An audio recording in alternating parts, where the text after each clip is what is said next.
জ্বালানি তেলের অবৈধ মজুদের বিরুদ্ধে আজও দেশের বিভিন্ন স্থানে অভিযান চালানো হয়েছে। নারায়ণগঞ্জের সিদ্ধিরগঞ্জে বিজিবি ও প্রশাসনের যৌথ অভিযানে ৩৫,০০০ লিটার ফার্নেস অয়েল ও ৯,০০০ লিটার ডিজেল জব্দ করা হয়। এছাড়াও গাজীপুর ও চাঁপাইনবাবগঞ্জেও অভিযান চালিয়ে তেল জব্দ করা হয়েছে। প্রতিনিধিদের সহায়তায় ডেস্ক রিপোর্ট। নায়াসিনামাইড ও স্যালিসাইলিক সমৃদ্ধ লিলি ফেস ওয়াশ যা ফেসের ডেড স্কিন সেল দূর করে দেয় দ্বিগুণ ফাস্টার ব্রাইটেনিং। নারায়ণগঞ্জের সিদ্ধিরগঞ্জের গোদনাইল এলাকায় একটি তেলের ডিপোতে অভিযান চালায় বিজিবি, এনএসআই ও জেলা প্রশাসন।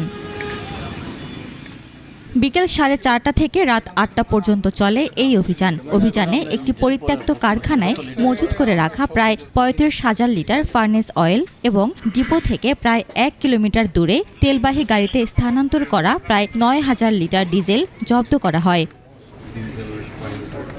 ডিজেল বহনের দায়ে একজনকে অর্থ ও কারাদণ্ড দেন ভ্রাম্যমাণ আদালত। 2 মাসের বিনাশ্রম কারাদণ্ড দেই এবং ৬,০০০ টাকা অর্থদণ্ড করি। অনাদায়ে 6 দিনের বিনাশ্রম কারাদণ্ড দেওয়া হয়। এই জব্দকৃত ডিজেল বর্তমানে আমাদের যে মেঘনা যে ডিপো আছে সেই ডিপোর ডিজেম মহোদয়ের কাছে এটা দায়িত্বে বুঝিয়ে দেওয়া হয়েছে।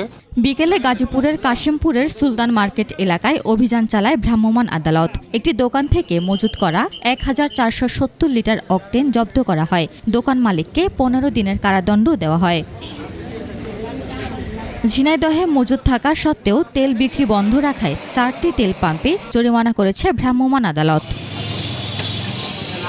এছাড়া তেল নিতে আসা 5টি মোটরসাইকেল চালক বিশৃঙ্খলা করায় এবং কাগজ না থাকায় আরও 2 মোটরসাইকেল চালককে জরিমানা করা হয়। উপমা রায়, ডেস্ক রিপোর্ট, 21 টেলিভিশন।